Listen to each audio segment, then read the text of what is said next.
Seorang petani tua di Kendal, Pak Sarmin, diseret dari sawahnya, dituduh sebagai penyelundup. Di ruang interogasi, dia disiksa tanpa ampun oleh polisi muda yang angkuh. Siapakah Sarmin sebenarnya, dan mengapa identitasnya harus dikorbankan demi keadilan yang buta ini? Assalamualaikum sahabat Medha Karuna, semoga hati kalian selalu dipenuhi kedamaian. Di sini, setiap kisah adalah cermin kehidupan yang mengajarkan kita arti cinta dan perjuangan. Sebelum kita lanjut, jangan lupa tekan tombol like dan subscribe agar cerita penuh makna ini terus hadir menemanimu. Tulis juga di komentar, kalian dari mana saja? Dan jika kisah ini menyentuh hati, cukup tulis, aku merasakannya. Dukungan kecilmu berarti besar untuk kami, agar cerita-cerita penuh harapan ini terus hidup. Di ujung desa Wates, di sebuah lekukan tanah yang membelai lembut kaki perbukitan Kendal, hidup seorang pria yang nyaris tak tersentuh oleh hiruk-pikuk modernitas. Namanya Sarmin, tetapi dalam percakapan sehari-hari, warga desa lebih sering menyebutnya dengan sapaan penuh hormat, Pak Sarmin. Usianya sudah menginjak 65 tahun. Sebuah bilangan yang lazimnya menjadi penanda masa istirahat yang tenang, sebuah waktu yang dihabiskan untuk bercengkerama dengan cucu dan menikmati hasil jerih payah masa muda. Namun, bagi Pak Sarmin, angka itu hanyalah penanda berapa lama ia telah setia menabur dan menuai benih di petak-petak sawah yang sama. Tubuhnya memang tidak lagi kekar seperti saat ia masih muda, bahunya sedikit melengkung ke depan, seolah selalu memanggul beban yang tak terlihat, dan kulitnya menjadi keriput, kering, dan gelap termakan panas matahari serta hempasan hujan bergantian. Akan tetapi, ia memiliki ketenangan yang terpancar jernih dari mata coklatnya yang teduh. Ketenangan itu bukan lahir dari ketiadaan masalah, melainkan dari pilihan sadar untuk menyederhanakan hidup, membuang semua kebisingan yang tak perlu, dan hanya menyisakan esensi. Ia adalah seorang petani tulen, satu-satunya identitas yang ia izinkan untuk dikenali dan dibicarakan oleh orang lain. Sehari-harinya berputar dalam ritme yang kuno, harmonis, dan damai, selaras dengan pergerakan alam. Matahari belum sepenuhnya muncul, tetapi Pak Sarmin sudah ada di pematang sawah. Ia menyapa embun pagi yang membasahi ujung-ujung daun padi, mencium aroma tanah yang basah dan subur. Ia memperlakukan tanaman padinya bukan sekadar sebagai komoditas yang akan dijual di pasar, melainkan sebagai teman bisu yang berbagi rahasia alam, sebuah koneksi mendalam yang ia rasakan hanya dengan sentuhan jemarinya yang kapalan. Di sawahnya, di bawah langit luas yang selalu berubah, ia menemukan obat penawar mujarab untuk segala kegelisahan, sebuah tempat di mana masa lalu yang kelam tak punya kuasa untuk mengejarnya. Tanah adalah jangkar, dan gubuk sederhananya adalah tempat persembunyian yang paling aman. Desa Wates sendiri adalah permata hijau yang tersembunyi, sebuah lukisan indah yang tercipta dari kesabaran. Dikelilingi oleh hamparan sawah yang bagaikan permadani hijau tak berujung saat musim tanam, dan di kejauhan, siluet perbukitan yang diselimuti hutan menjulang, seolah menjadi penjaga abadi bagi kedamaian desa. Udaranya senantiasa bersih, suasananya senantiasa damai, sebuah antitesis sempurna dari kota-kota besar yang bising dan penuh kepalsuan. Penduduknya hidup dalam keterikatan komunal yang erat, menjunjung tinggi nilai gotong royong, saling sapa, dan saling bantu, memelihara tradisi yang membuat mereka merasa aman. Namun, dalam beberapa bulan terakhir, ketenangan desa Wates mulai terusik oleh desas-desus. Bisik-bisik yang dibawa angin dari desa tetangga, tentang keamanan yang makin renggang, tentang kasus-kasus kriminalitas kecil yang mendadak muncul, bahkan tentang penangkapan-penangkapan misterius yang dilakukan oleh pihak berwajib tanpa alasan yang jelas, mulai menyelinap dalam obrolan di warung kopi. Kabar-kabar itu terasa seperti asap tipis, tidak secara langsung mengancam Wates, tetapi cukup untuk meninggalkan bau sangit kecurigaan dan kewaspadaan yang perlahan-lahan menyelimuti hati warga. Pak Sarmin, seperti biasa, tidak pernah ikut campur dalam obrolan yang syarat spekulasi itu. Ketika ditanya tentang keadaan atau pendapatnya mengenai isu-isu tersebut, ia hanya menjawab dengan anggukan pelan atau senyum tipis, kemudian kembali fokus pada cangkulnya, seolah-olah masalah yang paling mendesak di dunia ini hanyalah gulma yang harus dicabut. Karakter pendiamnya itu sering disalahartikan. Sebagian orang menganggapnya bijaksana dan filosofis, sebagian lain menganggapnya misterius, tertutup, dan bahkan sedikit antisosial. Namun, Mereka yang mengenalnya lebih dekat, seperti Bu Siti, pemilik warung yang selalu memberinya kopi tanpa harus ia minta, tahu bahwa di balik keheningannya, Pak Sarmin adalah sosok yang tulus, jujur, dan sangat setia pada prinsipnya. Senja hari itu, Pak Sarmin sedang duduk di bel-bel bambu di depan gubuk kecilnya yang terbuat dari anyaman bambu dan beratapkan ijuk, di pinggir sawah. Ia menikmati ritual sorenya. Secangkir kopi hitam yang kental, diseruput perlahan tanpa gula, sambil menatap langit yang berubah warna dari jingga terang menjadi ungu keemasan yang melankolis. Bau tanah basah yang baru saja ia siram bercampur dengan aroma kopi, menciptakan sebuah simfoni ketenangan yang absolut. Tangannya terasa pegal setelah ia selesai menambal tanggul kecil yang bocor, tetapi rasa lelah itu bercampur dengan kepuasan hati. Tiba-tiba, suara deru mesin yang asing dan tidak biasa memecah keheningan yang sakral itu. Itu bukan suara motor butut milik warga desa, bukan pula mobil bak terbuka pengangkut hasil tani yang biasa melintas. Suara itu terasa keras, berat, dan mendesak. Seolah membawa ketergesaan yang tak pantas ada di desa Wates yang lambat dan tenang. Pak Sarmin mengangkat pandangannya. Alisnya sedikit bertaut. Dari jalan utama beraspal yang berjarak sekitar 100 meter dari gubuknya, melintas cepat sebuah mobil berwarna gelap yang tampak resmi, jenis kendaraan yang jarang sekali, bahkan nyaris tidak pernah, terlihat di desa mereka. Kaca mobil itu gelap dan tertutup rapat, sehingga Pak Sarmin tidak bisa melihat siapa yang ada di dalamnya. Tetapi ia bisa merasakan aura kekuasaan yang dipancarkan oleh kendaraan itu. Mobil itu melaju dengan kecepatan yang berlebihan, seolah dikejar waktu, meninggalkan gulungan debu tebal mengepul di udara. Jantung Pak Sarmin, yang biasanya berdetak dalam irama yang stabil dan teratur seperti ayunan cangkulnya, mendadak terasa berdenyut sedikit lebih cepat. Itu hanya sekelebat, sebuah sensasi yang muncul dan menghilang dalam hitungan detik. Tetapi ia merasakan sentakan emosi yang sudah lama ia kunci rapat di dalam kotak memori. Sentakan itu terasa seperti alarm yang sudah lama berkarat, kini berbunyi nyaring di dalam rongga dadanya yang sepi. Ada apa gerangan? Gumamnya pelan, suaranya serak dan sedikit bergetar, bahkan ia sendiri hampir tidak mendengarnya. Ia tidak pernah menyukai ketergesaan, apalagi yang dibawa oleh hal-hal yang berbau penegakan hukum atau kekuasaan. Bagi Pak Sarmin, ketergesaan semacam itu selalu membawa kabar buruk, selalu menjadi pertanda bahwa ada sesuatu yang penting, atau yang seharusnya tetap tersembunyi, akan terungkap. Ia mencoba menepis perasaan tidak nyaman itu. Mungkin hanya tamu dari kabupaten, pikirnya. Mungkin hanya polisi yang salah jalan saat mengejar target di daerah lain. Ia memaksa dirinya untuk kembali menikmati sisa senja, menyeruput kopi yang mulai mendingin. Namun, bayangan mobil hitam itu, dengan aura ketergesaan dan ancaman yang dibawanya, menempel erat di sudut pikirannya. Kewaspadaan alamiah seorang pria yang terlatih untuk selalu siaga kembali bangkit. Ketika malam akhirnya turun, membawa serta kegelapan pekat yang hanya ditemani cahaya rembulan yang malu-malu, Pak Sarmin masuk ke dalam rumahnya yang sederhana. Rumah itu berisi perabotan minimalis. Hanya ada satu dipan, sebuah meja kayu, dan beberapa peralatan masak. Namun, ada satu sudut yang selalu ia jaga kebersihannya dan selalu ia kunci. Sebuah lemari kayu tua yang tampak paling kokoh di antara perabotan lainnya. Di dalam lemari itu, tersimpan rapi beberapa helai kain yang sudah usang dan berjamur, sebuah foto buram dirinya dengan seragam yang sangat berbeda dari pakaian petani, dan sebuah lencana logam kecil yang kusam. Benda-benda itu adalah sisa-sisa dari kehidupan yang ia kubur dalam-dalam, sebuah masa lalu yang ia harap takkan pernah bangkit atau dicungkil oleh siapapun. Malam itu, untuk pertama kalinya setelah bertahun-tahun lamanya, Pak Sarmin merasa gelisah tanpa sebab yang jelas. Bukan gelisah karena memikirkan hama yang mungkin menyerang padinya atau harga panen yang mungkin jatuh, tetapi gelisah yang menusuk tajam dari tempat yang paling ia hindari, ingatan.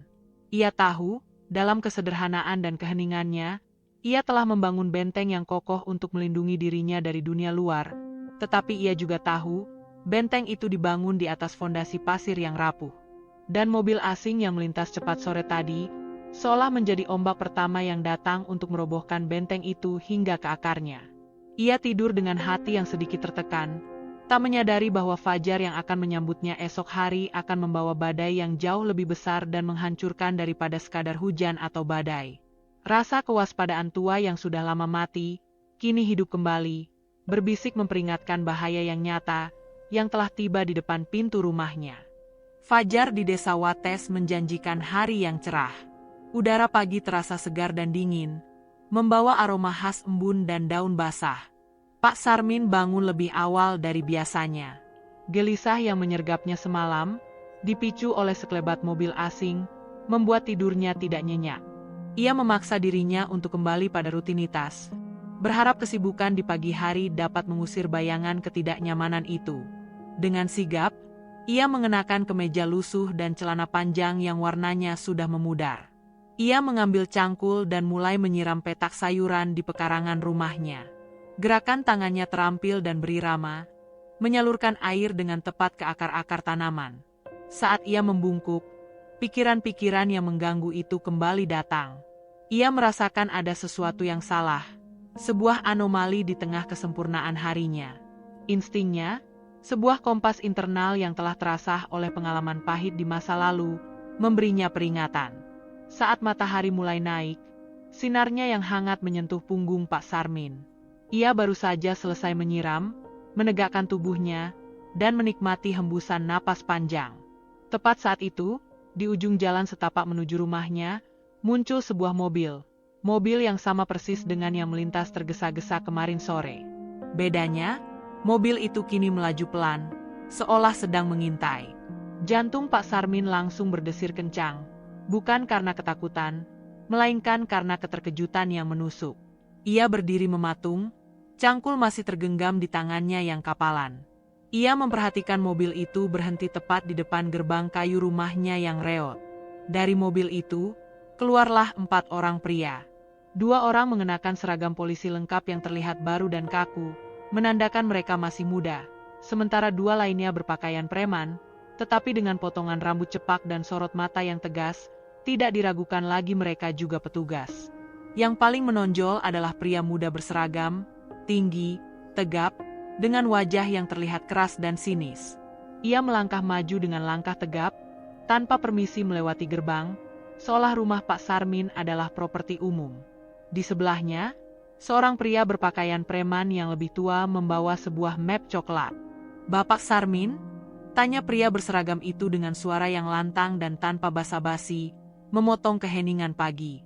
Tidak ada intonasi hormat, hanya nada interogasi yang mendominasi. Pak Sarmin menaruh cangkulnya dengan perlahan di tanah. Ia berusaha menampilkan ketenangan sempurna, sebuah topeng yang sudah ia latih selama puluhan tahun. "Iya, Nak.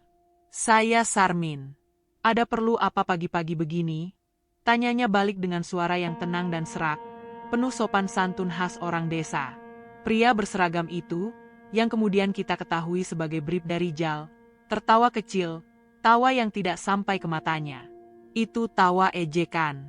"Tidak perlu basa-basi, Pak Tua. Kami dari kepolisian. Kami datang untuk Anda." Bribda Rijal tidak menyebutkan nama kasusnya. Ia hanya menunjuk Pak Sarmin dengan dagunya, seolah sedang menunjuk tumpukan sampah. "Anda dituduh terlibat dalam kasus perusakan ketertiban umum dan percobaan kejahatan terorganisir di wilayah perbatasan." Pak Sarmin terdiam sejenak. Tuduhan itu begitu absurd dan jauh dari kehidupannya yang dihabiskan hanya bersama lumpur dan padi. Ia memegang dadanya yang mendadak terasa sesak. "Saya? Merusak ketertiban?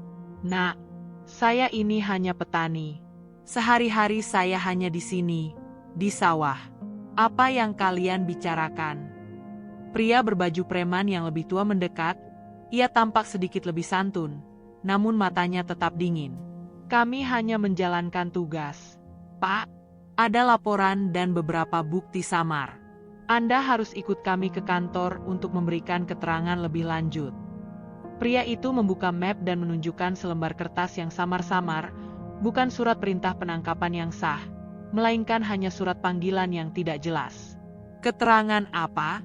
Saya tidak tahu apa-apa. Jangan menuduh sembarangan." Suara Pak Sarmin meninggi, sedikit bergetar karena rasa terhina yang mendalam. Ia merasa martabatnya sebagai manusia sedang diinjak-injak oleh orang-orang muda yang belum ia kenal. Bribda Rijal menghela napas panjang, menunjukkan kebosanan yang jelas. Ia melangkah lebih dekat, auranya menjadi mengancam. Kami tidak punya waktu untuk drama, Pak Tua. Baik-baik saja atau kami serat. Jangan membuat kami bekerja lebih keras. Ia memegang lengan Pak Sarmin dengan cengkeraman yang kuat, hampir menyakitkan. Rasa sakit fisik itu langsung memicu reaksi insting pada Pak Sarmin. Dalam sepersekian detik, otaknya memproses untuk melawan, untuk memutar pergelangan tangan Rijal dan menjatuhkannya ke tanah. Gerakan refleks yang sudah terlatih sempurna. Tetapi, ia menahannya. Ia menarik napas yang dalam, memaksa ingatan-ingatan masa lalu yang brutal itu kembali terkunci rapat. Ia tidak boleh menarik perhatian. Ia tidak boleh mengungkap siapa dirinya. Jangan kasar, nak, kata Pak Sarmin lirih. Matanya kini menatap Rijal dengan sorot yang aneh. Sorot yang tidak mengandung ketakutan, melainkan kesedihan yang mendalam terhadap kebutaan pemuda ini. Di sudut desa, beberapa tetangga yang mulai beraktivitas pagi mendadak berhenti. Mereka melihat kejadian itu dari kejauhan. Bu Siti, yang sedang menjemur kerupuk, menutup mulutnya dengan tangan, matanya penuh kekhawatiran. Mereka melihat Pak Sarmin, sosok yang paling damai di desa itu, digiring paksa oleh polisi. Namun, tidak ada satupun dari mereka yang berani mendekat. Kehadiran 4 petugas itu, mobil patroli yang tampak garang, dan aura kekuasaan yang mereka pancarkan, menciptakan dinding ketakutan yang kokoh. Lepaskan saya. Pak Sarmin mencoba melepaskan tangannya, tetapi cengkeraman Rijal semakin erat. Saya bisa berjalan sendiri. Saya ikut. Kata-kata itu diucapkan dengan nada pasrah yang menyakitkan. Ia tahu perlawanan di tempat terbuka hanya akan memperburuk keadaan dan bisa membahayakan tetangga-tetangganya. Mereka menggiring Pak Sarmin menjauh dari pekarangan, menuju mobil patroli. Di mata para petugas muda itu, Pak Sarmin hanyalah seorang kakek tua yang ringkih, kotor, dan dicurigai, tidak lebih. Mereka sama sekali tidak melihat martabat atau sejarah yang ia pikul. Mereka mengabaikan kehormatan yang seharusnya diberikan kepada orang seusianya.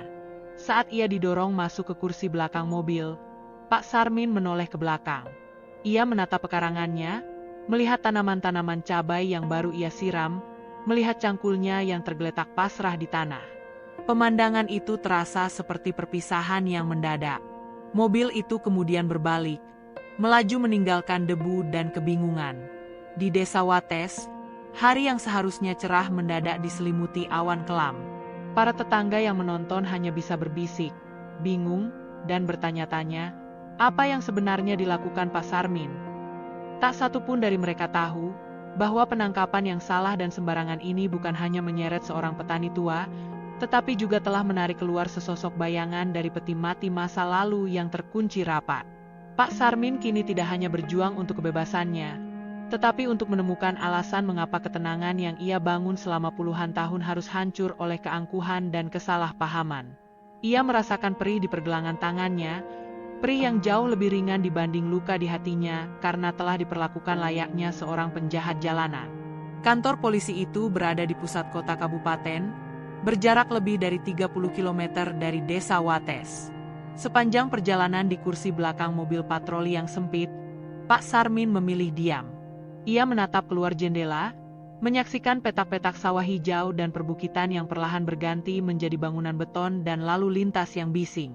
Perubahan lanskap itu seolah merefleksikan perubahan drastis dalam hidupnya, dari ketenangan alami menuju kekakuan artifisial. Cengkeraman kuat yang tadi diberikan Bribda Rijal pada pergelangan tangannya kini meninggalkan rasa perih yang samar, tetapi rasa terhina yang menggores harga dirinya terasa jauh lebih nyata dan menusuk. Ketika tiba, ia langsung digiring masuk ke dalam gedung yang terasa dingin dan menekan.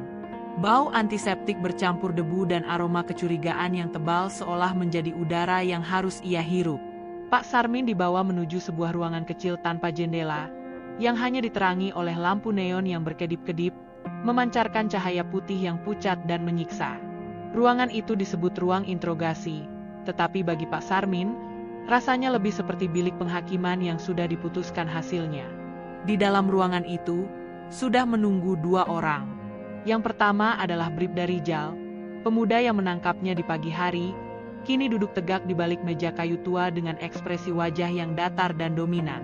Yang kedua adalah Aibda Hendra, seorang petugas berpakaian preman, tampak lebih tua, dengan rambut yang mulai menipis di pelipis. Hendra tidak berbicara banyak. Ia hanya menatap Pak Sarmin dengan sorot mata yang sulit diartikan, bukan rasa jijik, tetapi lebih mirip skeptisisme yang lelah. Bribda Rijal memulai interogasi tanpa basa-basi. Ia membanting map coklat di atas meja, menimbulkan suara keras yang mengagetkan Pak Sarmin. "Duduk, Pak Tua. Tidak perlu berakting polos di sini. Kita semua tahu kenapa Anda ada di sini." Pak Sarmin duduk di kursi kayu yang keras. Ia berusaha sekuat tenaga untuk tidak membiarkan emosinya terbawa suasana. "Nak Rijal," katanya dengan nada yang sabar. "Saya sudah bilang, saya tidak tahu apa-apa. Saya hanya seorang petani. Bisakah Anda jelaskan, tuduhan apa yang membuat saya harus diperlakukan seperti ini?" Rijal tertawa sinis, tawa yang merendahkan. "Petani? Jangan main-main. Dokumen ini menyebutkan Anda adalah koordinator logistik untuk jaringan penyelundupan pupuk subsidi. Anda mengatur penyimpangan pupuk dari Kendal menuju luar provinsi." Tuduhan itu bagaikan pukulan telak yang membuat Pak Sarmin ingin tertawa karena absurditasnya, tetapi ia justru merasa semakin sedih. Pupuk? Ia yang mencintai tanah dan selalu memastikan pupuknya digunakan secara benar untuk tanamannya sendiri, dituduh menjadi penjahat pupuk. Itu bohong besar. Saya bahkan tidak tahu cara mengirim barang jauh-jauh. Pupuk yang saya punya, saya beli dengan susah payah untuk sawah saya sendiri. Desaknya, suaranya kini sedikit menajam, syarat dengan kejujuran yang murni. "Jangan mengelak," bentak Rijal. Ia berdiri, bersandar di meja dengan kedua tangan. Wajahnya mendekat ke wajah Pak Sarmin. Jarak yang terlalu dekat itu membuat Pak Sarmin merasa terancam. "Kami punya saksi. Kami tahu Anda menggunakan status petani tua Anda sebagai kedok. Katakan di mana Anda menyembunyikan uangnya. Beritahu kami siapa atasan Anda." Di tengah tekanan itu, Aibda Hendra hanya diam, mengamati. Ia melihat bagaimana Pak Sarmin bertahan. Pria tua itu tidak memalingkan pandangan, sorot matanya tetap teguh, meskipun tubuhnya terlihat gemetar. Hendra adalah petugas yang telah bertugas selama hampir 20 tahun, dan ia memiliki firasat yang kuat. Penjahat sejati biasanya menunjukkan tanda-tanda kegugupan, keringat dingin, atau mata yang liar. Tapi Sarmin, ia hanya menunjukkan kebingungan dan rasa terhina. Hendra mencoba memecah ketegangan. Ia berbicara dengan nada yang lebih pelan, meskipun tetap formal. "Pak Sarmin, tolong tenangkan diri.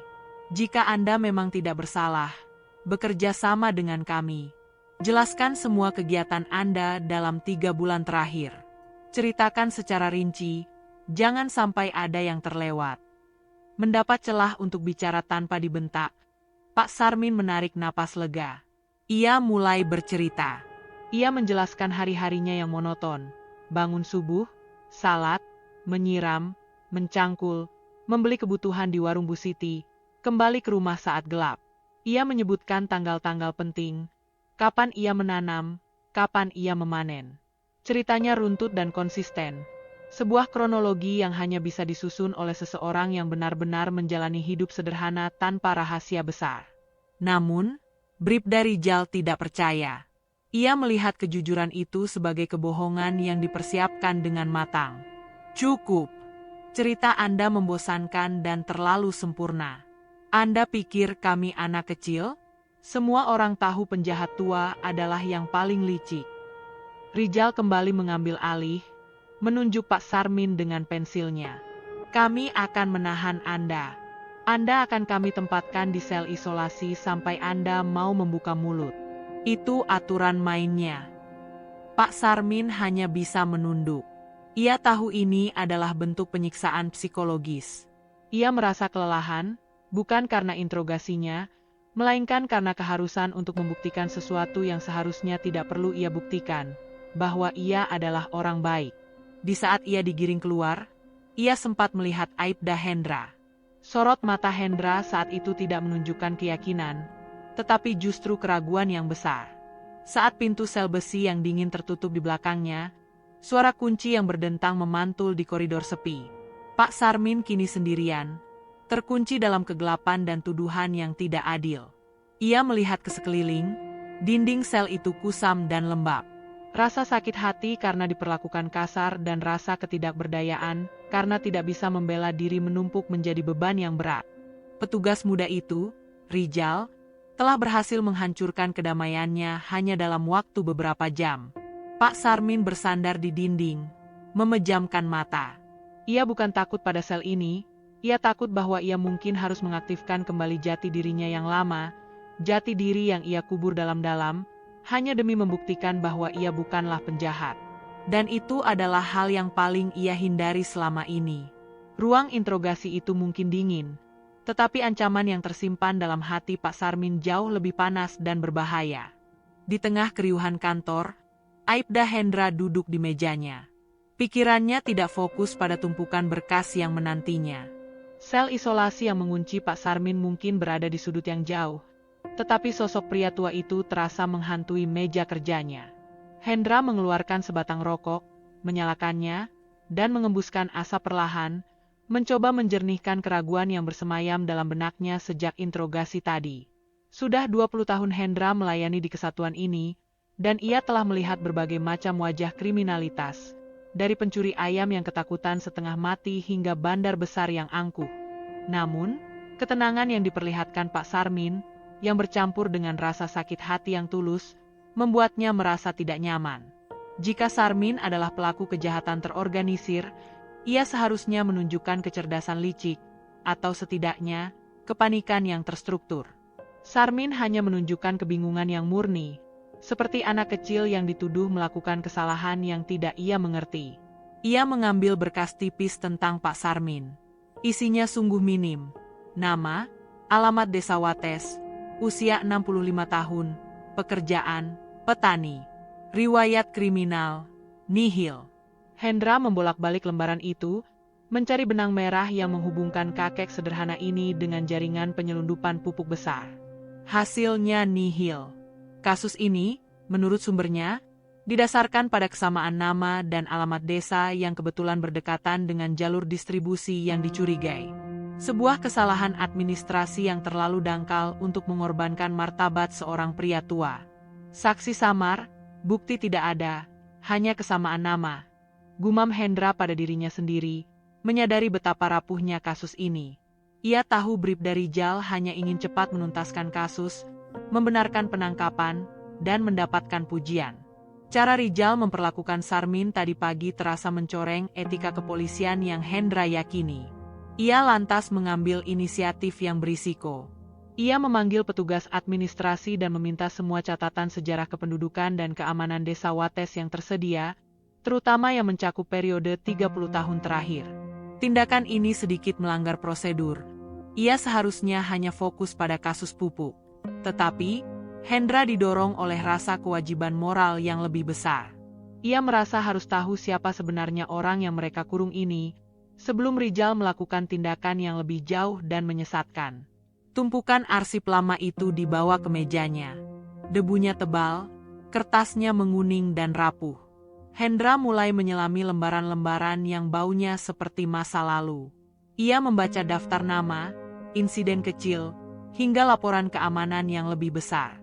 Matanya menyusuri nama-nama kepala desa, tokoh masyarakat, dan laporan konflik era tahun 1990-an. Beberapa jam berlalu. Rokok di asbaknya bertambah banyak. Hendra merasa frustrasi. Nama Sarmin hanya muncul satu kali, di daftar pemilih tetap. Ia hampir menyerah, hendak menutup map tua itu, ketika matanya menangkap sesuatu di halaman belakang sebuah laporan ringkasan keamanan desa yang dibuat pada tahun 1997. Laporan itu membahas penanggulangan kelompok bersenjata yang sempat mengganggu perbatasan Kendal. Di bagian bawah laporan, ada daftar kecil nama-nama relawan lokal yang dianggap berjasa besar dalam membantu operasi pengamanan. Di daftar itu, tertera sebuah nama yang berdekatan dengan nama belakang Sarmin. Bukan Sarmin, tetapi Hardiman. Sertu Purnawirawan. Hardiman. Di sebelahnya tertulis deskripsi fisik singkat, ciri khas, luka parut berbentuk tak beraturan di bahu kanan, dikenal sangat ahli dalam pertempuran jarak dekat. Hendra langsung teringat pada bekas luka parut aneh yang sempat ia lihat sekilas di bahu Pak Sarmin saat petugas lain mendorongnya masuk ke sel. Itu bukan bekas luka jatuh biasa. Bentuknya memang tidak beraturan, tebal, dan terlihat sangat tua, seolah akibat sayatan tajam. Firasat Hendra menjerit kencang. Mungkinkah? Pertanyaan itu menamparnya. Mungkinkah Sarmin itu adalah Hardiman? Mengapa seorang veteran, seorang pahlawan lokal yang dilaporkan menghilang, kini muncul kembali sebagai petani sederhana di desa yang sama, dan menggunakan nama depan yang berbeda? Mengapa ia harus menyembunyikan identitasnya? Dan yang paling ironis, mengapa ia ditangkap oleh institusi yang seharusnya menghormati pengorbanannya? Rasa skeptis yang awalnya hanya tentang kasus pupuk, kini melebar menjadi kecurigaan besar terhadap penilaian terburu-buru dalam penangkapan ini. Hendra merasakan tanggung jawab besar membebaninya. Ia harus mencari tahu. Ia harus memastikan identitas Sarmin yang sebenarnya. Ia menutup arsip itu perlahan, matanya kini dipenuhi tekad. Keraguan dan skeptisisme yang ia rasakan terhadap kasus pupuk ini berubah menjadi kegigihan untuk mencari kebenaran. Ia menyadari bahwa Pak Sarmin yang terkurung di sel isolasi itu mungkin bukan hanya korban kesalahan administrasi, tetapi korban dari ingatan yang dilupakan oleh sejarah institusi mereka sendiri. Ini adalah hambatan terberat, bukan hambatan eksternal dari penjahat, melainkan hambatan internal berupa keangkuhan dan kebutaan dalam menilai seorang manusia. Hendra memutuskan untuk mengambil risiko terbesar. Ia akan mencari kontak komandan militer lama yang menandatangani laporan tersebut, sebuah langkah yang akan menyinggung Bribda Rijal dan mungkin menempatkannya dalam masalah. Namun, kehormatan seorang pria tua dipertaruhkan, dan itu jauh lebih penting daripada karirnya. Malam telah larut, dan suasana di kantor polisi menjadi sangat sunyi, hanya dipecahkan oleh suara telepon yang jarang berdering atau ketukan jari petugas yang bosan. Pak Sarmin meringkuk di lantai sel isolasi yang dingin, perutnya kosong, dan punggungnya nyeri. Lebih dari rasa lapar, yang menyiksanya adalah kelelahan mental akibat diperlakukan sebagai sampah. Ia mencoba untuk berzikir, mencari kedamaian batin, tetapi bisikan tuduhan Bribda Rijal terus mengganggu ketenangannya. Di saat yang sama, Bribda Rijal kembali ke koridor sel. Ia tampak frustrasi. Ia baru saja ditegur oleh atasannya karena case file Pak Sarmin yang terlalu lemah. Ia tahu, jika ia tidak segera mendapatkan pengakuan, seluruh penangkapan ini akan terlihat seperti blunder yang konyol. Frustrasi itu, alih-alih membuatnya berpikir logis, justru membuatnya mengambil keputusan yang impulsif dan kasar. Rijal berdiri di depan sel Pak Sarmin. Ia menendang jeruji besi itu dengan sepatu botnya, menimbulkan suara dentuman keras yang memekakkan telinga. "Hei, Pak Tua, masih mau jadi pahlawan kesiangan?" bentaknya. Suaranya mengandung amarah yang tak terkontrol. Pak Sarmin perlahan membuka matanya. Ia menatap Rijal dengan sorot yang kosong, tetapi berwibawa. "Apa lagi yang kalian inginkan, Nak? Saya sudah bilang semua yang saya tahu. Saya bukan penjahat," jawab Pak Sarmin pelan, suaranya nyaris berbisik. "Omong kosong. Orang seperti Anda ini harus dikasari dulu baru jujur." Rijal menarik kunci dan membuka pintu sel, masuk tanpa ditemani petugas lain. Keangkuhan dan kebutaannya membuatnya merasa tak butuh pengawasan. "Bangun. Kami akan ulangi interogasi itu sekarang." Pak Sarmin mencoba berdiri, tetapi kakinya gemetar karena kedinginan dan lemas. Ia melangkah lambat. Rijal yang sudah hilang kesabaran, mendorong bahu Pak Sarmin dengan keras. "Cepat sedikit, Pak Tua. Jangan buang waktu kami." Dorongan itu membuat Pak Sarmin limbung. Dalam kondisi normal, ia akan jatuh terjerembab. Namun, dalam momen kritis itu, ketika tubuhnya hampir menyentuh lantai yang kotor, insting tua yang sudah puluhan tahun terkunci dalam alam bawah sadarnya tiba-tiba mengambil alih. Dalam sepersekian detik yang terasa seperti gerak lambat, tubuh Pak Sarmin yang ringkih mendadak bergerak dengan presisi yang tak terduga. Tangannya tidak membalas dorongan, tetapi melakukan manuver penyelamatan diri yang cepat dan terstruktur. Ia menggeser pusat gravitasinya, merunduk sedikit, dan menggunakan dorongan Rijal sebagai momentum untuk memutar tubuhnya menjauh dari tembok, alih-alih menabraknya. Gerakan itu sangat ekonomis, cepat, dan hanya dilakukan oleh seseorang yang telah menjalani pelatihan fisik tingkat tinggi. Tindakan refleks itu tidak disadari oleh Pak Sarmin sendiri, melainkan sebuah respons otomatis dari otot yang masih mengingat. Ia berhasil berdiri tegak kembali, meski tubuhnya sedikit terengah. Bribda Rijal, yang mengira ia akan melihat Pak Sarmin jatuh tersungkur, terkejut setengah mati. Ia melihat Pak Sarmin berdiri lagi, stabil, seolah-olah dorongan keras itu tidak berarti apa-apa. Gerakan kakek tua itu, yang nyaris tak terlihat dan berlangsung hanya dalam kedipan mata, terasa begitu aneh dan tidak wajar bagi seorang petani tua. Gerakan itu terlalu cepat, terlalu terarah, dan terlalu militeristik. Wajah Rijal langsung memerah, bukan hanya karena marah, tetapi karena malu lantaran usahanya untuk mendominasi gagal total. Ia berusaha mengabaikan keanehan itu, meyakinkan dirinya bahwa ia hanya sedang lelah. "Kenapa kau menatapku seperti itu?" bentak Rijal, mencoba menutupi kegugupannya. "Cepat keluar, atau mau kuseret lagi." Pak Sarmin, yang kini sadar bahwa ia hampir melakukan gerakan yang berbahaya, segera mematikan instingnya lagi. Ia menarik napas dan kembali menunjukkan dirinya sebagai kakek tua yang pasrah dan tak berdaya. Ia melangkah keluar dari sel dengan langkah yang sengaja ia buat lambat dan sedikit pincang, seolah-olah dorongan tadi memang melukainya. Ia tidak ingin Rijal mencurigai keahlian tersembunyinya. Saat Pak Sarmin berjalan keluar, Rijal yang masih merasa kesal, sempat menyentuh bahu kanannya dengan kasar untuk memastikan pria itu berjalan cepat. Sentuhan itu membuat Pak Sarmin sedikit meringis. Namun, bagi Bribda Rijal, sentuhan singkat itu memberikan kesempatan tanpa disadari untuk melihat bekas luka parut yang terletak di bawah kerah kemeja lusuh Pak Sarmin. Luka itu tebal, terlihat sangat lama, dan memiliki tekstur yang tidak biasa. Rijal tidak sempat memikirkannya lebih lanjut. Ia hanya ingin menyelesaikan interogasi kedua ini dan mendapatkan pengakuan. Ia menyeret Pak Sarmin kembali ke ruang interogasi. Sementara itu, di ruangan yang berbeda, Aibda Hendra baru saja selesai melakukan panggilan telepon yang penting, menggunakan jaringan pribadi yang tidak bisa dilacak. Ia berhasil menghubungi mantan komandan militer yang kini sudah pensiun dan tinggal di luar Jawa, orang yang menandatangani laporan lama tentang Sertu Hardiman. Kini, di tengah malam yang sunyi, Hendra duduk di mejanya, berkas kuno di hadapannya. Ia memegang pena, dan jantungnya berdegup kencang. Ia telah mendapatkan konfirmasi yang ia butuhkan.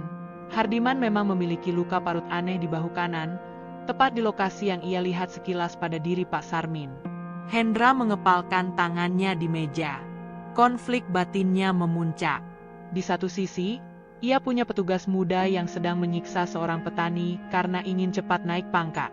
Di sisi lain, ia kini memegang rahasia besar. Kakek tua yang dikurung itu hampir pasti adalah seorang pahlawan militer, seorang veteran perang yang dihormati, yang telah mengorbankan hidupnya demi keamanan daerah ini. "Ya Tuhan," bisik Hendra, rasa malu yang dalam menjalar di hatinya.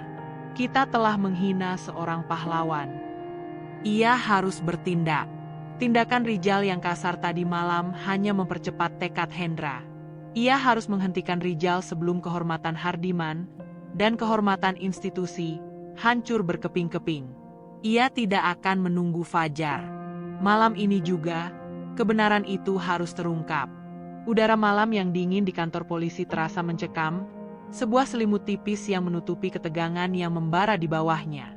Aibda Hendra tidak bisa lagi duduk diam. Laporan kuno di hadapannya, yang mengukir nama Sertu Purnawirawan.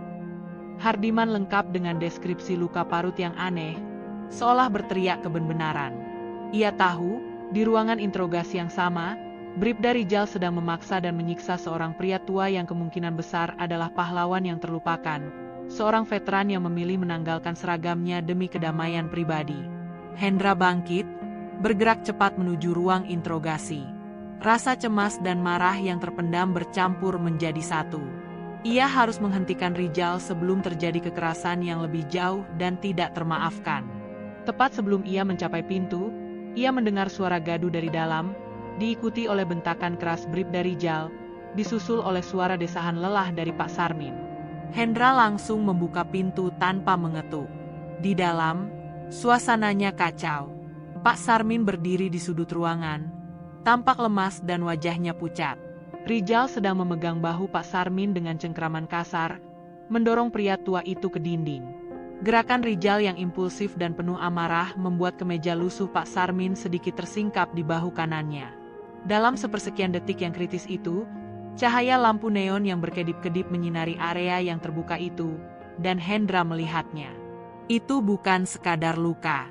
Itu adalah bekas parut yang tebal, memanjang, dan berbentuk seperti bulan sabit yang tidak sempurna. Sebuah pola yang ia baca di laporan kuno itu, luka parut berbentuk tak beraturan di bahu kanan. Itu adalah tanda dari masa lalu yang brutal dan heroik, sebuah bekas luka yang didapat bukan dari kecelakaan cangkul, melainkan dari perjuangan hidup dan mati. Mata Hendra langsung membelalak. Pikirannya seperti dihantam palu godam. Keraguan yang selama ini ia rasakan seketika sirna, digantikan oleh kepastian yang dingin dan menyesakkan. Pria di hadapannya ini adalah Hardiman. Rijal, hentikan! Teriak Hendra. Suaranya penuh wibawa dan otoritas yang jarang ia tunjukkan, sebuah bentakan yang menusuk hingga menghentikan gerakan Rijal. Rijal menoleh, wajahnya penuh kekesalan. Apa maumu, Pak Hendra? Jangan ikut campur. Dia ini keras kepala. Dia tidak mau mengaku. Rijal kembali menarik kerah Pak Sarmin. Hendra melangkah masuk, tatapannya kini tidak tertuju pada Rijal, tetapi lurus ke mata Pak Sarmin yang tampak lelah dan penuh kesedihan. Pak Sarmin menatap balik, seolah tahu bahwa topengnya telah jatuh. Dalam keheningan tatapan mata itu, mereka berdua berbagi pengakuan yang tidak terucapkan. Lepaskan dia, Rijal, perintah Hendra dengan nada yang lebih rendah namun tajam. Sekarang juga, kau tidak tahu apa yang sedang kau lakukan. Rijal mendengus. Ia melepaskan Pak Sarmin dengan dorongan terakhir yang kasar. Kau belakangan ini aneh, Pak. Mau jadi pahlawan untuk penjahat ini. Rijal menunjuk Pak Sarmin dengan jarinya. Sebuah penghinaan terakhir yang ia lancarkan tanpa menyadari betapa fatalnya kesalahannya. Hendra mengabaikan sindiran itu. Ia berjalan mendekati meja, mengambil ponselnya, dan melakukan panggilan langsung kepada Komandan Kesatuan, memecahkan rantai komando yang biasa dan melewati semua prosedur tengah malam yang rumit. Pak Sarmin dan Rijal hanya bisa melihatnya dalam kebingungan. Komandan, maaf mengganggu tengah malam. Suara Hendra terdengar tegas di ruangan itu. Saya butuh komandan datang ke kantor. Sekarang, saya menemukan sesuatu yang sangat krusial terkait penangkapan Sarmin di Wates. Ini kesalahan fatal yang melibatkan sejarah keamanan kita sendiri. Komandan, yang terkejut dengan nada Hendra, berjanji untuk datang dalam waktu 30 menit. Setelah menutup telepon, Hendra berbalik. Ia menatap Rijal dengan mata yang penuh kekecewaan. Kau telah melangkah terlalu jauh, Rijal. Kau tidak hanya menyiksa seorang warga sipil tak bersalah, kau telah menghina seseorang yang seharusnya kau hormati. Rijal, yang merasa posisinya terancam, maju selangkah, menantang. Hormat apa? Dia ini petani tua. Pak, penipu. Hendra menggelengkan kepalanya pelan, sebuah isyarat keputusasaan. Dia bukan hanya petani. Dia adalah Hardiman. Sertu Purnawirawan Hardiman. Nama itu tertulis di arsip-arsip lama, Rijal. Orang yang kau dorong, yang kau tuduh sebagai penyelundup pupuk, adalah pahlawan lokal yang menyelamatkan wilayah ini dari perpecahan tahun 97. Luka di bahunya itu adalah bukti pengorbanannya. Ruangan itu mendadak hening total. Kata-kata Hendra bagaikan gempa bumi yang meruntuhkan segala keyakinan Rijal. Bribda Rijal terperangah. Wajahnya yang tadinya merah karena amarah, kini berubah pucat pasi, seolah darahnya ditarik keluar. Ia menatap Pak Sarmin, lalu ke bahu pria tua itu, lalu kembali menatap Hendra. Semua keangkuhan dan arogansinya lenyap dalam sekejap, digantikan oleh rasa ketakutan dan penyesalan yang membekukan. Ia ingat bagaimana ia meremehkan pria ini, bagaimana ia membentaknya, dan bagaimana ia hampir melukai tubuh yang ternyata pernah berjuang demi keamanan tempat tinggalnya sendiri. Pak Sarmin, yang kini mendengar nama aslinya disebut dengan lantang, hanya memejamkan mata. Ia akhirnya gagal menjaga rahasia yang ia pelihara seumur hidup. Puncak konflik ini bukan hanya tentang kebenaran yang terungkap, tetapi tentang kejatuhan moral seorang petugas muda dan rasa terluka yang mendalam dari seorang veteran yang martabatnya diinjak-injak oleh orang yang seharusnya menjadi penerusnya. Ia menunggu dengan pasrah kedatangan komandan, karena ia tahu momen pengungkapan penuh dan penyesalan besar akan segera tiba. Keheningan di ruang interogasi itu terasa jauh lebih bising daripada bentakan atau pukulan apapun. Kata-kata Aibda Hendra, dia adalah Hardiman, pahlawan lokal, berputar di kepala Bribda Rijal, menciptakan badai penyesalan dan kepanikan. Ia berdiri mematung, kakinya terasa lumpuh. Ia menatap Pak Sarmin, yang kini ia ketahui sebagai Hardiman, dengan pandangan yang sama sekali berbeda, bukan sebagai penjahat, melainkan sebagai sosok monumen hidup yang baru saja ia robohkan. Tidak mungkin, gumam Rijal, suaranya serak dan nyaris tak terdengar. Ia mendekat, bukan lagi dengan ancaman, tetapi dengan rasa ingin tahu yang hancur. Ia melihat lagi bekas luka di bahu itu, kini terasa seperti cap kegagalan yang membakar retinanya. Ia menyentuh meja untuk menopang diri, dunianya berputar-putar. Pak Sarmin membuka matanya. Ia menatap Rijal, bukan dengan kemarahan, tetapi dengan rasa lelah yang tak terhingga. Sudah kukatakan, Nak, aku tidak tahu apa-apa tentang pupuk itu. Aku hanya ingin hidup tenang. Kenapa kalian harus mengusikku? Suara lirih itu, yang tadinya mudah diremehkan, kini terdengar seperti suara hati nurani yang menghakimi. Rijal mundur satu langkah, wajahnya kini basah oleh keringat dingin. Ia tidak bisa menghadapi tatapan Sarmin. Ia telah melihat betapa tulusnya penderitaan pria tua itu. Ia menyadari betapa bodohnya ia, telah menghabiskan tenaga, waktu, dan amarahnya hanya untuk menyiksa seseorang yang jauh lebih berharga dan terhormat daripada dirinya. Maafkan saya, Pak, kata Rijal, tenggorokannya tercekat. Itu adalah kata pertama yang keluar dari mulutnya tanpa mengandung arogansi. Kata maaf yang terasa begitu kecil dibandingkan dengan kesalahan besar yang telah ia perbuat. Tepat saat ketegangan mencapai puncaknya, pintu ruangan terbuka, dan Komandan Kesatuan masuk bersama beberapa perwira lain. Komandan, seorang pria paruh baya yang berwibawa, terlihat kelelahan tetapi sigap. Matanya langsung menyapu ruangan, mencatat wajah pucat Rijal dan posisi defensif Pak Sarmin di sudut. Hendra, jelaskan, perintah komandan dengan nada mendesak. Aibda Hendra melangkah maju, tangannya memegang arsip tua itu erat-erat. Ia menjelaskan semuanya secara ringkas. Kesamaan nama dengan buronan, penangkapan yang terburu-buru, dan temuannya di arsip lama tentang Sertu, Purnawirawan. Hardiman yang memiliki ciri-ciri fisik dan latar belakang yang sangat cocok dengan Pak Sarmin. Komandan mendengarkan, wajahnya makin lama makin serius. Setelah Hendra selesai, Komandan mendekati Pak Sarmin. Ia berdiri tegak, postur tubuhnya menunjukkan keraguan dan juga rasa hormat. Pak Sarmin, atau Hardiman, ucap Komandan perlahan, bisakah Anda mengonfirmasi nama itu? Pak Sarmin menoleh. Tatapannya menyiratkan beban. Nama itu, sudah lama saya tinggalkan, Komandan. Saya ingin menjadi Sarmin, si petani. Hardiman sudah mati. Komandan menghela napas panjang. Ia mengangguk, menunjukkan pengakuan dan pemahaman yang dalam. Hardiman, pahlawan yang terlupakan, bisiknya, seolah ia baru saja membaca judul yang menyakitkan. Saya ingat laporan-laporan dari masa itu.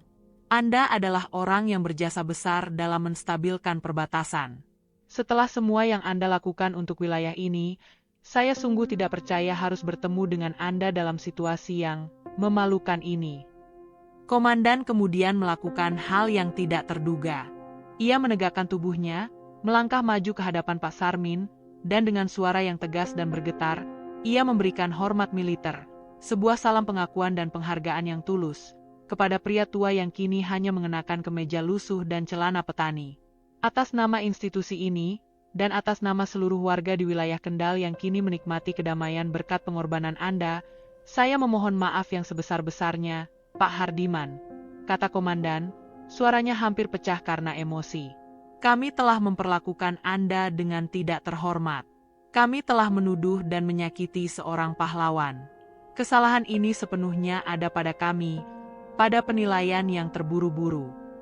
Melihat komandan, seorang perwira tinggi, memberikan hormat dan memohon maaf, Rijal tidak tahan lagi. Rasa bersalah itu menusuk hingga ke ulu hati. Ia ambruk, berlutut tak berdaya di lantai ruangan, menangis terisak-isak, isakan penyesalan yang memilukan. Ia menundukkan kepala, tidak berani melihat ke atas. Ia telah melukai seorang pahlawan, menghina jasa-jasa yang jauh melampaui usianya. Pukulan emosional ini jauh lebih sakit daripada hukuman fisik apapun. Pak Sarmin melihat semua itu. Ia melihat hormat yang tulus dari komandan, dan ia melihat kehancuran hati di wajah Rijal. Ia tahu, kejutan besar, plot twist, telah mengubah arah cerita ini secara total. Ia tidak lagi harus berjuang membela diri dari tuduhan pupuk yang konyol. Ia kini harus berjuang melawan trauma pengakuan dan memaafkan orang yang telah menyakitinya. Keheningan Pak Sarmin saat itu adalah puncak dari konfliknya. Menerima kembali identitas yang telah ia kubur, dan melihat musuhnya, yang baru beberapa jam lalu kasar padanya, kini tenggelam dalam penyesalan yang mendalam. Pengakuan ini adalah jalan keluar yang tak terhindarkan. Air mata Bribda Rijal membasahi lantai keramik yang dingin. Ia masih berlutut, bahunya berguncang karena isakan yang tidak tertahankan. Di mata Rijal, rasa malu dan penyesalan itu jauh lebih menyakitkan daripada hukuman penjara. Ia telah menghina bukan hanya seorang pria tua yang tak berdaya, melainkan sejarah hidup yang penuh pengorbanan.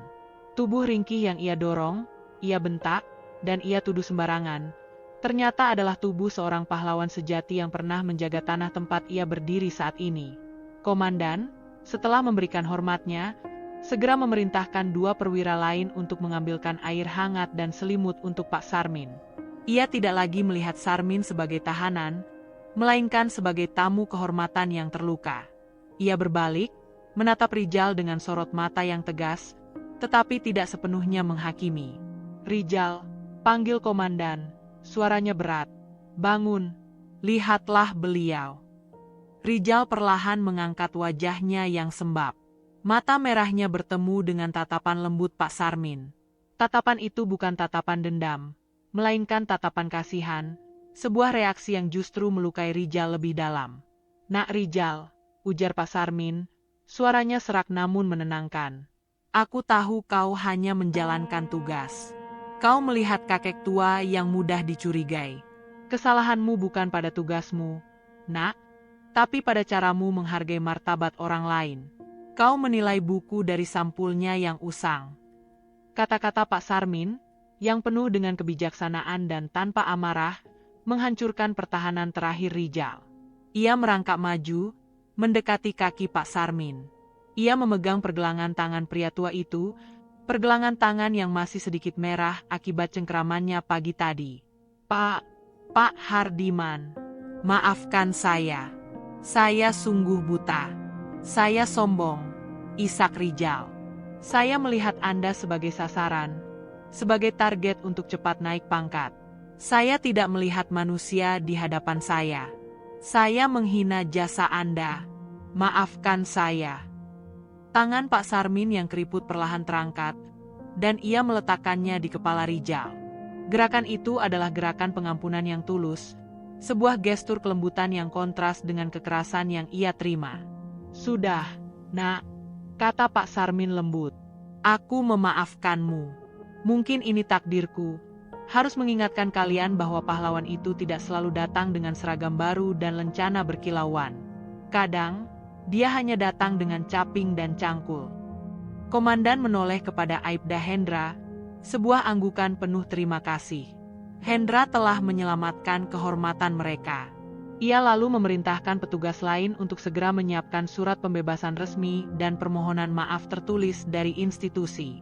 Sementara prosedur administrasi berlangsung, komandan duduk di sebelah Pak Sarmin, berbicara dengan suara pelan dan penuh hormat. Mereka membahas sejarah yang terpendam. Bagaimana Pak Hardiman memilih untuk memalsukan kematiannya dan menyembunyikan identitasnya setelah konflik berakhir, hanya demi menjauhkan dirinya dari sorotan, trauma, dan bahaya yang mungkin mengikuti. Ia hanya ingin menjalani hidup sisa usianya dalam ketenangan, sebagai petani sederhana bernama Sarmin. Pengungkapan identitas ini, meskipun membawa kelegaan karena terbebas dari tuduhan, juga membawa kepedihan bagi Pak Sarmin. Selama bertahun-tahun, ia telah berusaha keras menjadi Sarmin, si petani damai. Kini, dalam satu malam yang kejam, ia kembali dipaksa menghadapi Hardiman, sang prajurit.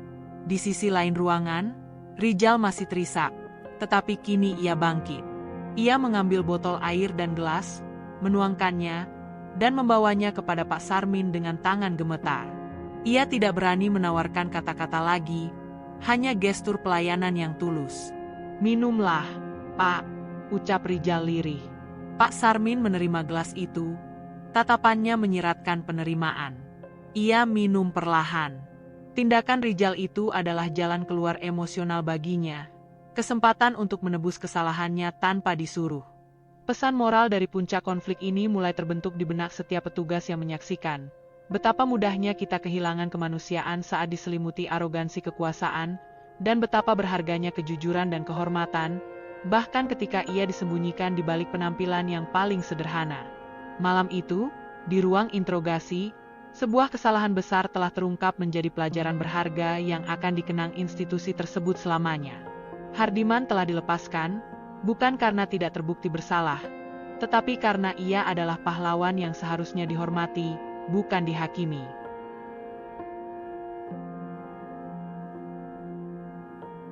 Pagi hari di kantor polisi itu terasa berbeda. Udara yang biasanya tegang kini diselimuti oleh aura penyesalan yang mendalam dan kesibukan yang terstruktur. Pak Sarmin, yang kini secara resmi diakui sebagai sertu purnawirawan.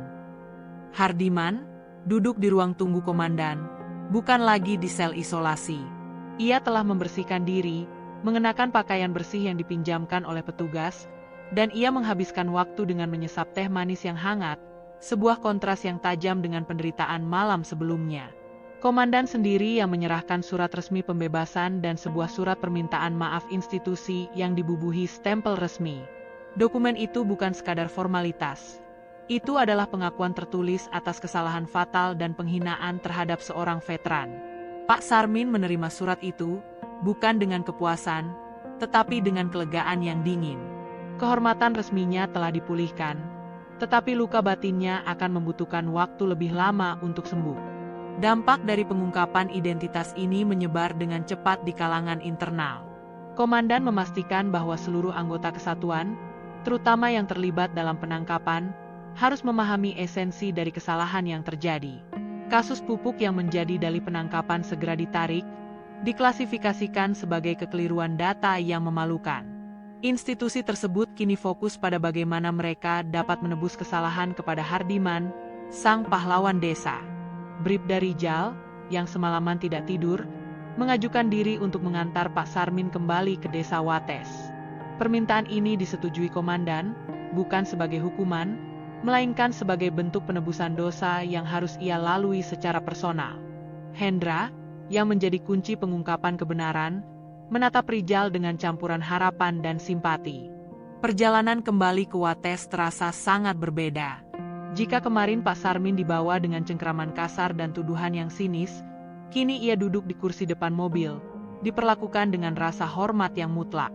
Rijal mengemudi dengan pelan dan hati-hati. Keangkuhan yang dulu membungkus dirinya telah hilang tak berbekas, digantikan oleh keheningan yang syarat dengan rasa bersalah yang mendalam. "Pak Hardiman," Rijal memecah keheningan setelah mobil melewati perbatasan kota. "Bagaimana saya bisa menebus semua ini? Saya tahu, kata maaf tidak akan cukup." Pak Sarmin menoleh, menatap wajah Rijal yang terlihat lelah dan dipenuhi penyesalan. "Kau sudah melakukan bagianmu, Nak. Kau telah belajar," jawab Pak Sarmin. "Jika kau benar-benar ingin menebusnya, jangan ulangi lagi. Jangan pernah lagi menilai seseorang dari apa yang terlihat di permukaan. Jangan biarkan kekuasaan membuat hatimu buta. Nasihat itu, yang disampaikan dengan kelembutan seorang ayah, justru menusuk hati Rijal. Ia mengangguk, air matanya kembali berdesir di sudut mata. Ia bersumpah dalam hati untuk mengubah caranya memandang dunia dan melaksanakan tugasnya. Ketika mobil patroli itu tiba di desa Wates, pemandangan itu memicu kehebohan kecil.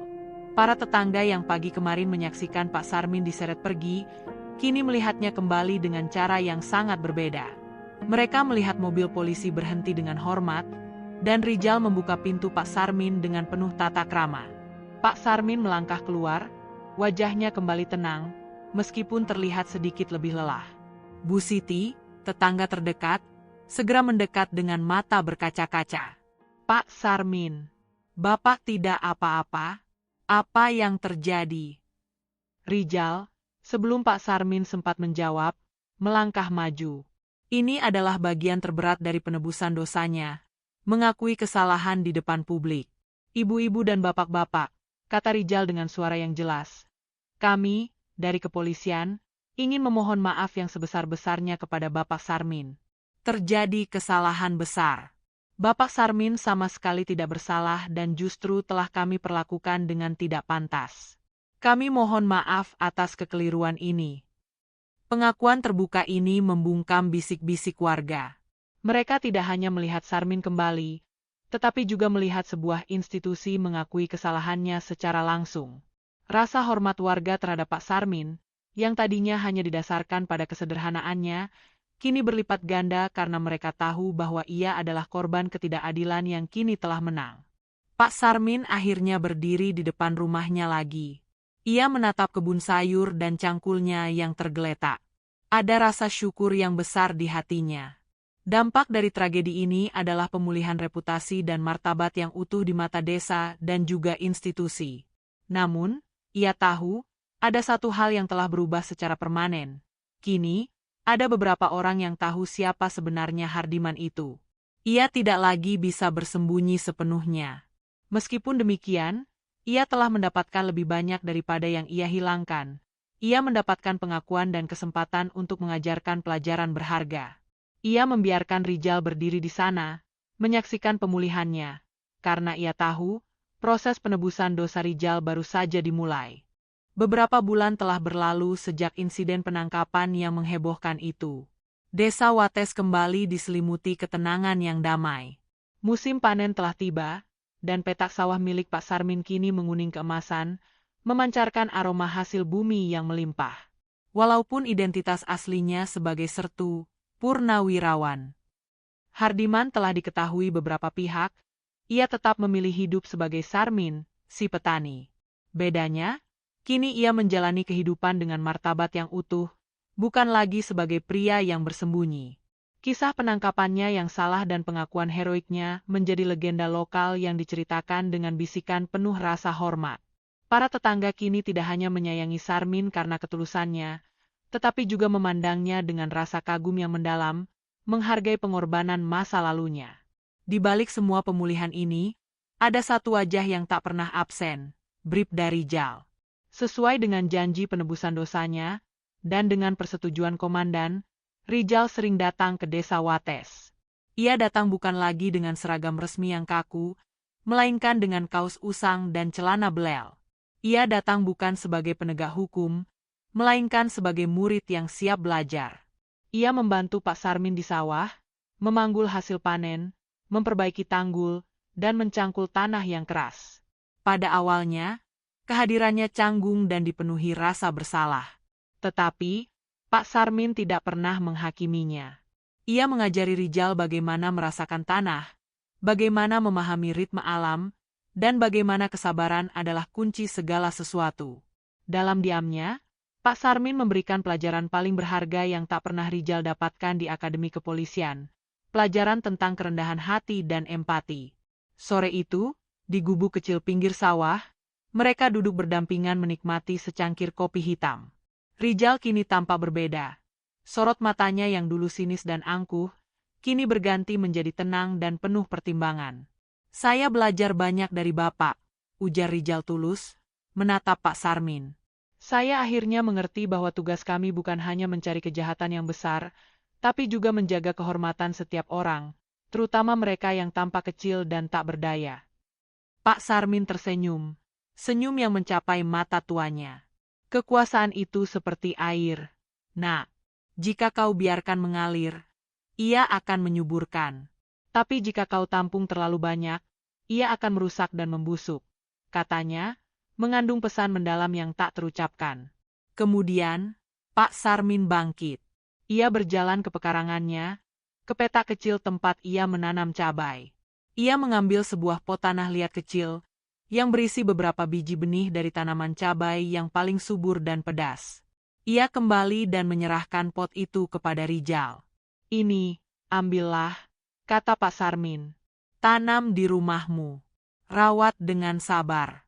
Ia akan mengingatkanmu bahwa hal-hal terbaik seringkali datang dari hal-hal yang paling kecil dan tersembunyi.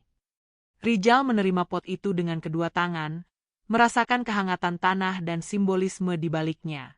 Ia tahu, biji benih itu adalah simbol harapan dan awal baru baginya, sebuah janji untuk tumbuh menjadi pribadi dan petugas yang lebih baik. Di kejauhan, matahari terbenam dengan warna-warna yang dramatis, mewarnai langit di atas perbukitan Kendal. Kedamaian telah kembali ke desa Wates. Kisah Pak Sarmin mengajarkan bahwa martabat dan kehormatan sejati tidak terletak pada pangkat, seragam, atau kekayaan, melainkan pada pengorbanan dan ketulusan hati yang tersembunyi. Ia mungkin hanyalah seorang petani tua, tetapi ia telah meninggalkan jejak kebijaksanaan yang lebih besar daripada deretan lencana apapun. Hardiman, si prajurit, telah menemukan kedamaian sejatinya sebagai Sarmin, si petani, dikelilingi oleh biji-biji benih yang siap mekar dan seorang petugas muda yang kini memiliki hati nurani yang baru. Tamat.